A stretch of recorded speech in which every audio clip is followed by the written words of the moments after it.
Hello, good morning, जोहार। मैं पूनम और आप देख रहे हैं 24 झारखंड न्यूज। चलिए जानते हैं आज की 25 मुख्य बड़ी खबरों को। झारखंड में अबुआ आवास योजना 4.5 लाख घरों का लक्ष्य, प्रगति धीमी। झारखंड सरकार ने अबुआ आवास योजना के तहत 4.5 लाख परिवारों को 3 कमरों वाले पक्के मकान आवंटित करने का लक्ष्य रखा है। हालांकि योजना की धीमी प्रगति चिंता का विषय बनी हुई है। चालू वित्त वर्ष में अब तक केवल 66.79% यानी कि 3,574,000 आवास स्वीकृत हुए हैं, जबकि मात्र 44.27% लाभार्थियों को पहली किस्त दी गई है। वहीं पिछले वित्तीय वर्ष में 2 लाख मकानों का आवंटन किया गया था, लेकिन इनमें से केवल 2,240 मकान 1.12% ही पूरे हो सके। चालू वर्ष में भी निर्माण कार्य धीमी गति से चल रहा है और अब तक केवल 2,919 मकानों का काम पूरा हुआ है। योजना के लाभुकों के चयन में सबसे फिसड्डी जिला में रांची, देवघर और गोड्डा शामिल है। कहा जा रहा है कि प्रशासनिक लापरवाही और चुनाव कार्यों में व्यस्तता के कारण इन जिलों में लक्ष्य पूरे नहीं हो सके, लेकिन पिछले वित्त वर्ष के योजना की सुस्ती अफसरों की कार्यशैली बयां करती है। सरकार अब लाभार्थियों को प्राथमिकता के आधार पर आवास आवंटित करने की तैयारी में है। योजना में तेजी लाने के लिए अधिकारियों को निर्देशित किया गया है। अगले वर्षों में लक्ष्य हासिल करने के लिए निगरानी और कार्यान्वयन प्रक्रिया में सुधार करने की हिदायत विभाग के स्तर पर दी गई है। हेमंत सरकार ने 2027 से 28 तक 20 लाख परिवारों को मकान देने का लक्ष्य रखा है। इसके लिए चालू वित्त वर्ष में 4,831 रुपये 83 पैसे करोड़ का बजट प्रस्तावित है। सीएम हेमंत ने प्रोजेक्ट भवन में विभागों के उच्च अधिकारियों के साथ की बैठक। अनुपूरक बजट की तैयारियों पर की चर्चा। सीएम हेमंत सोरेन ने आज प्रोजेक्ट भवन में विभिन्न विभागों के उच्च पदाधिकारियों के साथ बैठक की। इसमें वित्तीय वर्ष 2024 से 25 के बजट से परे शुरू की गई नई योजनाओं के अतिरिक्त दायित्वों की पूर्ति एवं वित्तीय वर्ष 2024 से 25 के अनुपूरक बजट की तैयारियों को लेकर बैठक की गई। मिली खबर के मुताबिक अधिकारियों को सोरेन ने कई बिंदुओं पर निर्देश दिए। बता दें कि 28 नवंबर को लगातार चौथी बार झारखंड के मुख्यमंत्री पद की शपथ लेने के बाद हेमंत सोरेन 5 दिसंबर को नई सरकार में नए मंत्रियों की नियुक्ति कर सकते हैं। वहीं विधानसभा का नया सत्र 9 से 12 दिसंबर तक चलने की बात कही गई है। मुख्यमंत्री हेमंत सोरेन से मिले शशि पन्ना, इन मुद्दों पर हुई गहन वार्ता। युवा नेता शशि पन्ना ने मुख्यमंत्री हेमंत सोरेन से शिष्टाचार मुलाकात कर जीत की बधाई और शुभकामनाएं दी। वार्ता में शशि पन्ना ने कहा कि आने वाले 5 वर्ष आम जनता और सरकार से समन्वय बनाकर जनहित के कार्य किए जाएंगे। पेसा कानून, खतियान आधारित स्थानीय नीति, लैंड बैंक रद्द, समय पर जेपीएससी, जेएसएससी परीक्षा व अन्य मुद्दों पर सरकार की प्राथमिकता रहेगी। बता दें कि इससे पहले सीएम हेमंत सोरेन ने आज प्रोजेक्ट भवन में विभिन्न विभागों के उच्च पदाधिकारियों के साथ बैठक की। इसमें वित्तीय वर्ष 2024 से 25 के बजट से परे शुरू की गई नई योजनाओं के अतिरिक्त दायित्वों की पूर्ति एवं वित्तीय वर्ष 2024 से 25 के अनुपूरक बजट की तैयारियों को लेकर बैठक की गई। मिली खबर के मुताबिक अधिकारियों को सोरेन ने कई बिंदुओं पर निर्देश दिए। झारखंड में 8 दिसंबर तक सुबह में छाया रहेगा कोहरा। झारखंड में 8 दिसंबर तक सुबह कोहरा या धुंध छाए रहेंगे। आसमान में बादल भी छाए रहने का अनुमान है। मौसम विभाग के अनुसार मौसम शुष्क रहेगा। कल 3 दिसंबर को सुबह में कोहरा छाया रहेगा। झारखंड में तापमान में गिरावट आ रही है। ठंड बढ़ने लगी है। सुबह शाम कई जगहों पर लोग ठंड से राहत पाने के लिए अलाव का सहारा ले रहे हैं। दिन में भी ठंड का एहसास हो रहा है। गर्म कपड़ों का पहनना जरूरी हो गया है। आज राजधानी रांची में आसमान में सुबह से बादल छाए रहे। रांची और उसके आसपास के इलाकों में कल मंगलवार को सुबह में कोहरा छाया रहेगा। मंगलवार को रांची का न्यूनतम तापमान 14 डिग्री सेल्सियस, अधिकतम तापमान 25 डिग्री सेल्सियस रहने के आसार हैं। एक्शन में सीएम हेमंत सोरेन अधिकारियों के साथ बैठक में रोजगार, राजस्व संग्रह और विकास पर जोर। हेमंत सरकार रोजगार, राजस्व संग्रह और विकास पर गंभीर है। राज्य की बागडोर लगातार दूसरी बार संभालने के बाद मुख्यमंत्री हेमंत सोरेन ने पहली बार सोमवार 2 दिसंबर को आला अधिकारियों के साथ बैठक की। झारखंड मंत्रालय में हुई इस उच्च स्तरीय बैठक के दौरान मुख्यमंत्री ने अधिकारियों को विकास कार्य को तेज करने का स्पष्ट निर्देश दिया। उन्होंने कहा कि हर विभाग की अलग अलग समीक्षा होगी और जहां भी कोई कठिनाइयां हैं, उसे दूर करने की कोशिश की जाएगी। इस बैठक में बजट की तैयारी के साथ साथ वित्तीय वर्ष 2024 से 25 के बजट प्रावधानों से अलग शुरू की गई नई योजनाओं के अतिरिक्त दायित्वों की पूर्ति और वित्तीय वर्ष 2024 से 25 के अनुपूरक बजट की तैयारी को लेकर चर्चा की गई। करीब 2 घंटे तक आला अधिकारियों के साथ हुई इस बैठक में मुख्यमंत्री ने अधिक से अधिक कार्यों को धरातल पर उतराने का लक्ष्य दिया है। लगातार दूसरी बार राज्य की गद्दी संभालने के बाद आला अधिकारियों से पहली ही मुलाकात में मुख्यमंत्री एक्शन में दिखे। बैठक में उन्होंने अधिकारियों को स्पष्ट रूप से कहा कि समय का सदुपयोग करें और इस दौरान आने वाली कठिनाइयों का त्वरित निष्पादन करें। उन्होंने कहा कि राज्य में कामकाज कैसा चल रहा है, इसे लेकर विभाग स्तर पर समीक्षा होगी और जो प्रमुख योजनाएं संचालित हैं, उनकी विस्तृत समीक्षा होगी।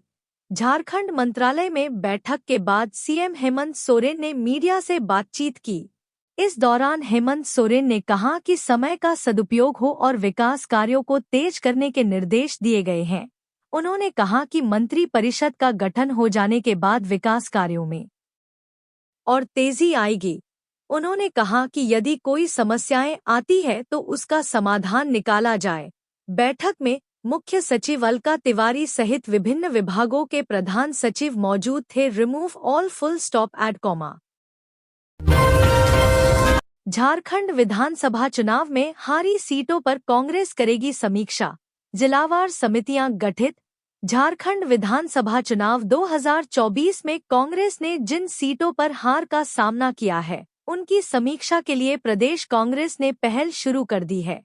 प्रदेश कांग्रेस मीडिया प्रभारी राकेश सिन्हा ने बताया कि अखिल भारतीय कांग्रेस कमेटी के महासचिव और झारखंड प्रभारी गुलाम अहमद मीर के निर्देश पर प्रदेश कांग्रेस अध्यक्ष केशव महतो कमलेश ने जिलावार वरिष्ठ कांग्रेसजनों की समितियां गठित की हैं।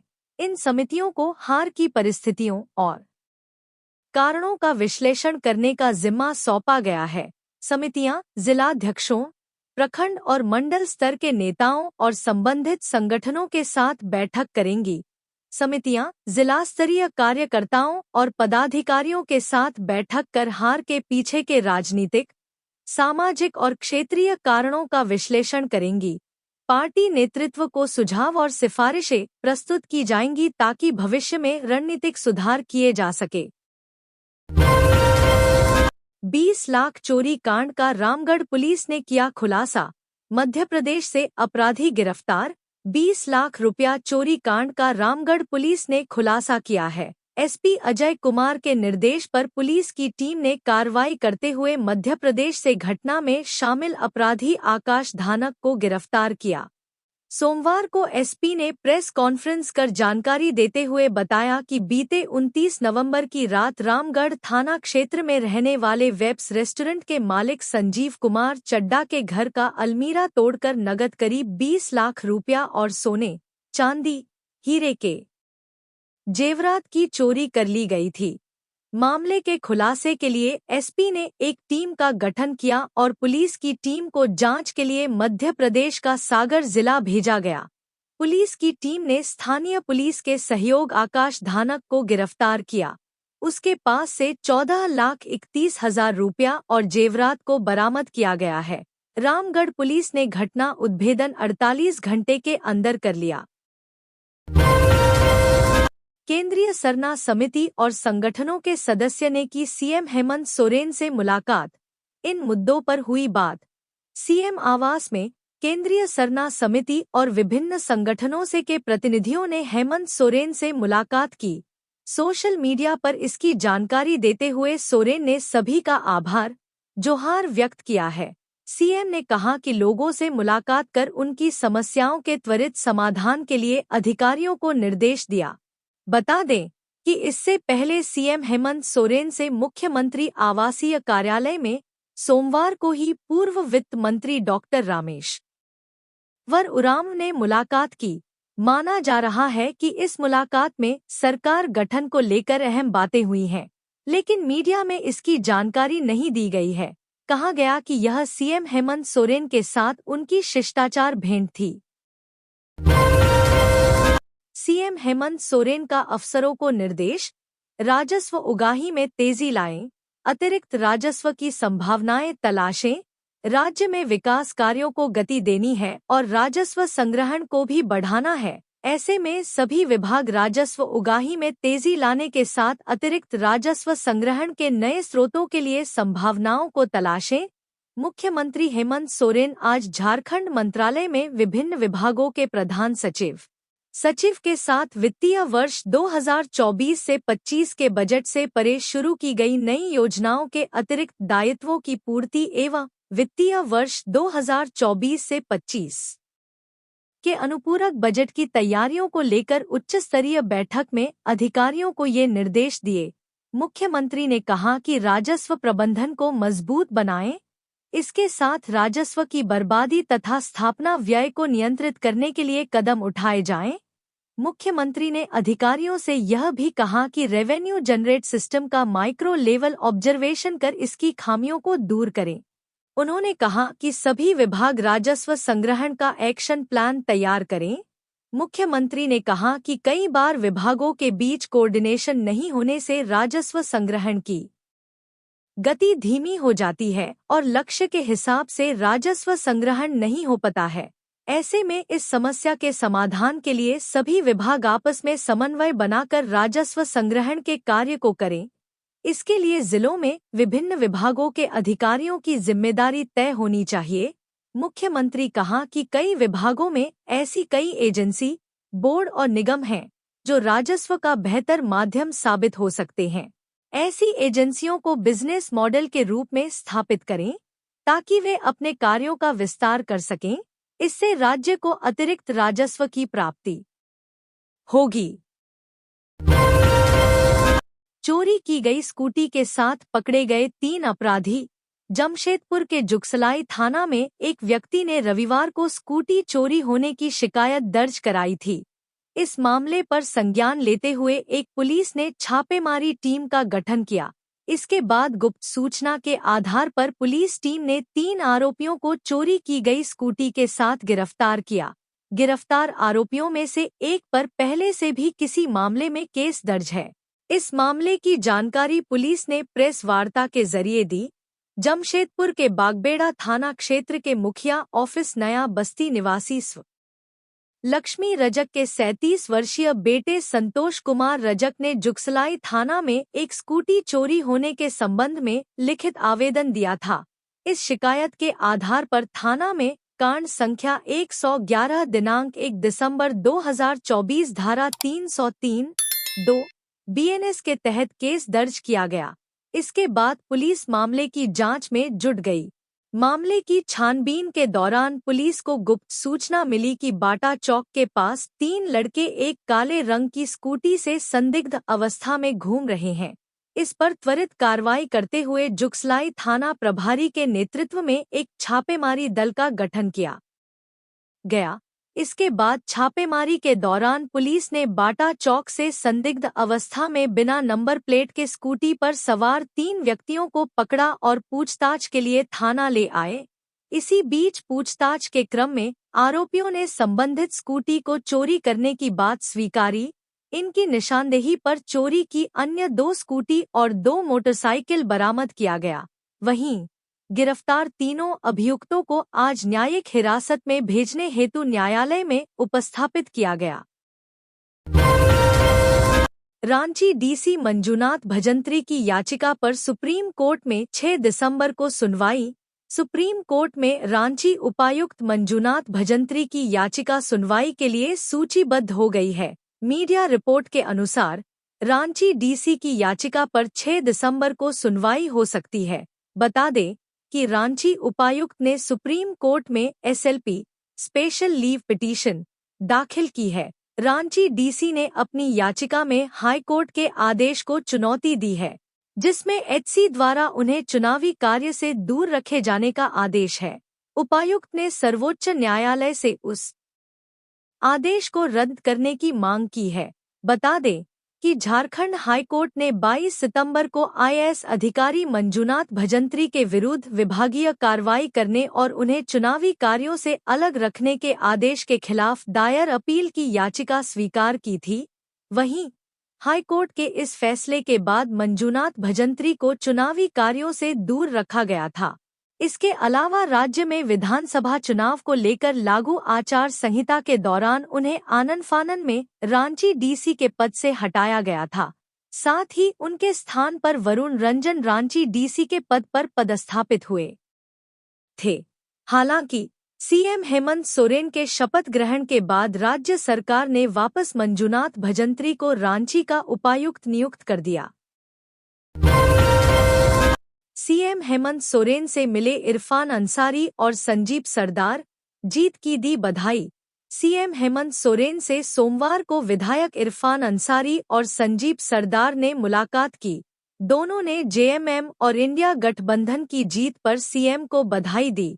बता दें कि इससे पहले रांची के काके रोड स्थित मुख्यमंत्री आवासीय कार्यालय में आज प्रधान सचिव और एडीजी ने मुख्यमंत्री हेमंत सोरेन और गांडेय विधायक कल्पना सोरेन से मुलाकात की।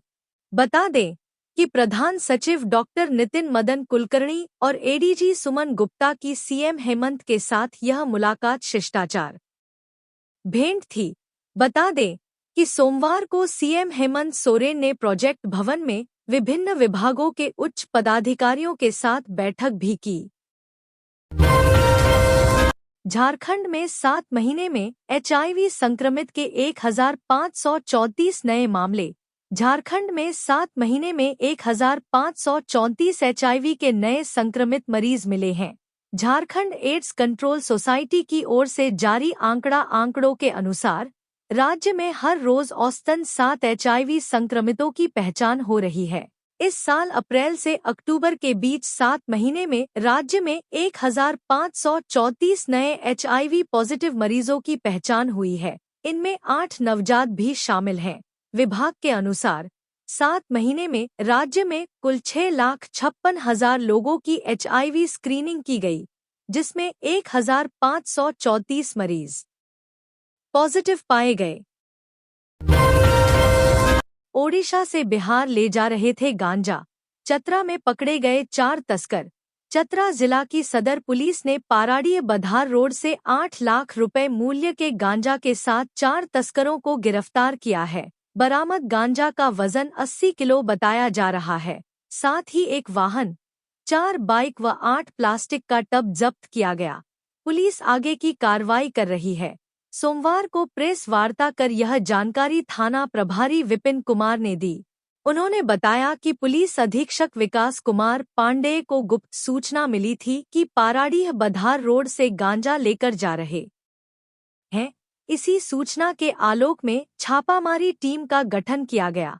टीम ने त्वरित कार्रवाई करते हुए उक्त स्थल पर पहुंचकर 4 लोगों को गांजा के साथ पकड़ा।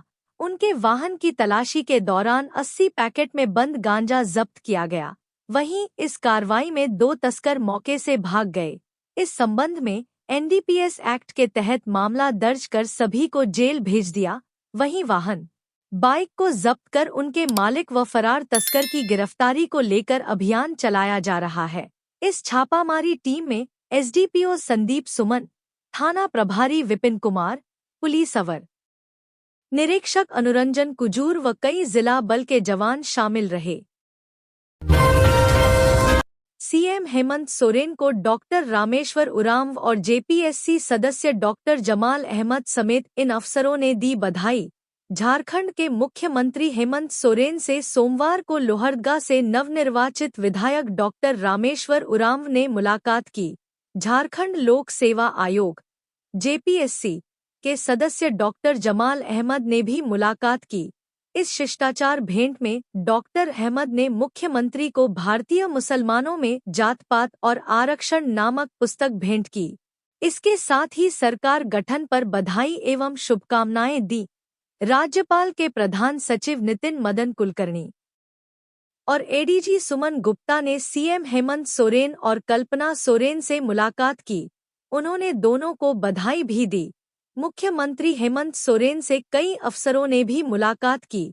सीएम से उपायुक्त Dhanbad Madhavi Mishra, DG wireless Prashant Singh, IG दक्षिणी Chotanagpur Akhilesh Jha, DIG ACB Shailendra Kumar Varnwal, DIG Hazaribagh Sunil Bhaskar, DIG Bokaro Surendra Jha और पुलिस अधीक्षक हजारीबाग अरविंद कुमार सिंह ने भी शिष्टाचार मुलाकात की।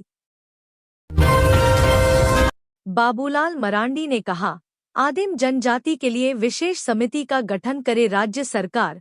भाजपा प्रदेश अध्यक्ष एवं पूर्व मुख्यमंत्री बाबूलाल मरांडी ने राज्य के मुख्यमंत्री हेमंत सोरेन को सलाह देते हुए राज्य के आदिम जनजातियों विशेषकर संथाल परगना क्षेत्र में निवास करने वाली पहाड़िया समाज की सामाजिक आर्थिक स्थिति पर चिंता भी व्यक्त की है। बाबूलाल मरांडी ने सोशल मीडिया एक्स पर लिखा कि झारखंड की आदिम जनजातियों विशेष रूप से पहाड़िया समाज की आर्थिक और सामाजिक स्थिति किसी से छिपी नहीं है।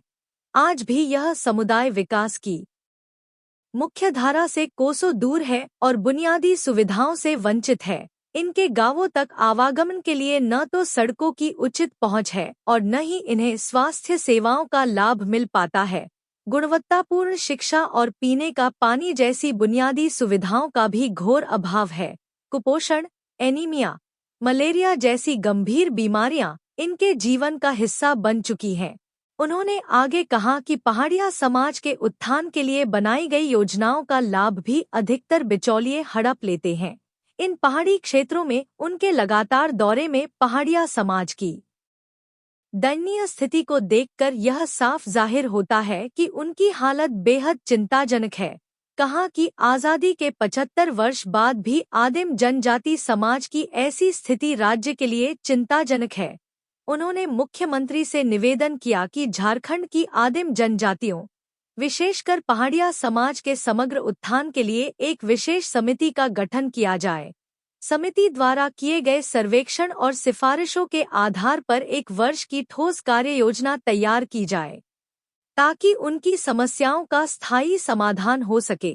उन्हें पूर्ण विश्वास है कि इस महत्वपूर्ण विषय पर अगले कैबिनेट में मुख्यमंत्री निर्णय लेकर विशेष समिति बनाकर पहाड़िया जनजाति के गांवों में ज़मीनी सच्चाई देखने भेजेंगे और उनके जीवन में सकारात्मक बदलाव लाने का प्रयास कर पुण्य के भागी बनेंगे। हजारीबाग में अपराधियों का तांडव, सरेआम गोली मारकर कर दी प्रखंड प्रमुख के पति की हत्या।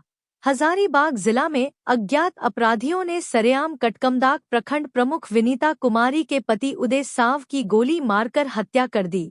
ये वारदात शहर के झील परिसर के आसपास की है। बताया जा रहा है अपराधियों ने सिर पर गोली मारी जिससे उनकी मौके पर मौत हो गई। घटना के बाद उदय साव को एक निजी अस्पताल ले जाया गया जहां उन्हें मृत घोषित कर दिया गया। मामले की सूचना मिलते ही हजारीबाग एसपी अरविंद कुमार सिंह और जिले के कई आला अधिकारी अस्पताल पहुंचे और परिवार से घटना की जानकारी ली। एसपी के अनुसार अपराधियों को पकड़ने के लिए शहर में पेट्रोलिंग तेज कर दी गई है। प्राप्त जानकारी के अनुसार उदय साव झील परिसर पहुंचे थे जहां उन पर हमला हुआ। पुलिस सभी एंगल से मामले की जांच कर रही है। एसपी अरविंद कुमार सिंह के अनुसार पुलिस इस बात की तफ्तीश करने की कोशिश कर रही है कि उदय साव घटना से पहले झील परिसर क्यों और किससे मिलने गए थे। उदय साव कटकमदाग के पूर्व मुखिया और कांग्रेस पार्टी के नेता थे। हाल के दिनों में वो राजनीतिक तौर पर काफी सक्रिय हो गए थे, खास तौर पर विधानसभा चुनाव के वक्त। सामाजिक तौर पर भी वो लोगों से जुड़े हुए थे जिससे इलाके में उनका काफी प्रभाव था। घटना की जानकारी मिलने के बाद उनके कार्यकर्ता और इलाके के नेता अस्पताल पहुंचे थे। इस मुद्दे पर बातचीत करते हुए कांग्रेस नेता मुन्ना सिंह ने हजारीबाग के विधि व्यवस्था पर सवाल उठाया। उन्होंने बताया कि पिछले कुछ दिनों में ये तीसरी हत्या की वारदात है। प्रधान सचिव और एडीजी ने की सीएम हेमंत और विधायक कल्पना सोरेन से शिष्टाचार भेंट। रांची के काके रोड स्थित मुख्यमंत्री आवासीय कार्यालय में सोमवार को प्रधान सचिव और एडीजी ने मुख्यमंत्री हेमंत सोरेन और गांडेय विधायक कल्पना सोरेन से मुलाकात की। बता दें कि प्रधान सचिव डॉक्टर नितिन मदन कुलकर्णी और एडीजी सुमन गुप्ता की सीएम हेमंत के साथ यह मुलाकात शिष्टाचार भेंट थी। बता दें कि सोमवार को सीएम हेमंत सोरेन ने प्रोजेक्ट भवन में विभिन्न विभागों के उच्च पदाधिकारियों के साथ बैठक भी की। खूंटी कर्रा में पीएलएफआई उग्रवादियों ने 3 वाहनों में लगाई आग। खूंटी जिले के कर्रा थाना क्षेत्र के लोधमा रेलवे स्टेशन के पास पीएलएफआई उग्रवादियों ने 2 स्थानों पर पर्चा साटा। वहीं चंदापारा गांव के पास रेलवे अंडरग्राउंड पुल का निर्माण कर रही कंपनी के 3 वाहनों में आग लगाने का प्रयास किया। यह घटना रविवार की देर रात हुई है। हालांकि वाहनों में आग लगाते समय मजदूरों ने देख लिया, जिससे समय रहते आग बुझा ली गई, जिससे वाहनों को ज्यादा क्षति नहीं पहुंची। वहीं घटना की जानकारी मिलने पर कर्रा पुलिस घटनास्थल पर पहुंचकर पर्चा जब्त कर लिया। नेत्रहाट के शिक्षकों को जनवरी 2016 से विशेष भत्ता देने का आदेश। झारखंड हाईकोर्ट के जस्टिस डॉक्टर एसएन पाठक की अदालत ने नेत्रहाट आवासीय विद्यालय के शिक्षकों को विशेष भत्ता देने को लेकर दायर याचिका पर सुनवाई की। इस दायरान अदालत ने प्रार्थी व सरकार का पक्ष सुना। सुनवाई के बाद अदालत ने विद्यालय के शिक्षकों को जनवरी 2016 से बेसिक वेतन पर विशेष भत्ता देने का आदेश दिया। साथ ही राज्य सरकार को बकाया राशि का भुगतान 8 सप्ताह में करने का निर्देश दिया। इससे पूर्व प्रार्थी की ओर से अदालत को बताया गया कि नेत्रहाट आवासीय विद्यालय के शिक्षकों को बेसिक वेतन का 20% विशेष भत्ता देने का प्रावधान था। वर्ष 2011 में सेवा शर्त नियमावली बनाई गई। नियुक्ति विज्ञापन में भी विशेष भत्ता देने की बात कही गई थी। वर्ष 2015 तक विशेष भत्ता प्रदान किया गया, लेकिन 7वें वेतनमान के बाद विशेष भत्ता की राशि को निर्धारित कर दिया गया, जो सही नहीं है। उल्लेखनीय है कि प्रार्थी नेत्रहाट विद्यालय टीचर्स एसोसिएशन की ओर से याचिका दायर की गई थी। नक्सलियों के नाम पर वसूलते थे रंगदारी, हथियार समेत शिकंजे में आए 2 अपराधी। लातेहार जिला में हो रहे आपराधिक गतिविधियों के बीच पुलिस ने सोमवार को एक बड़ी सफलता हासिल करते हुए आपराधिक घटना की योजना बना रहे 2 अपराधियों को हथियार के साथ गिरफ्तार कर लिया। गिरफ्तार अपराधियों में पलामू पांकी निवासी गुड्डू राम और लातेहार हेरहंज निवासी कमलेश यादव शामिल है।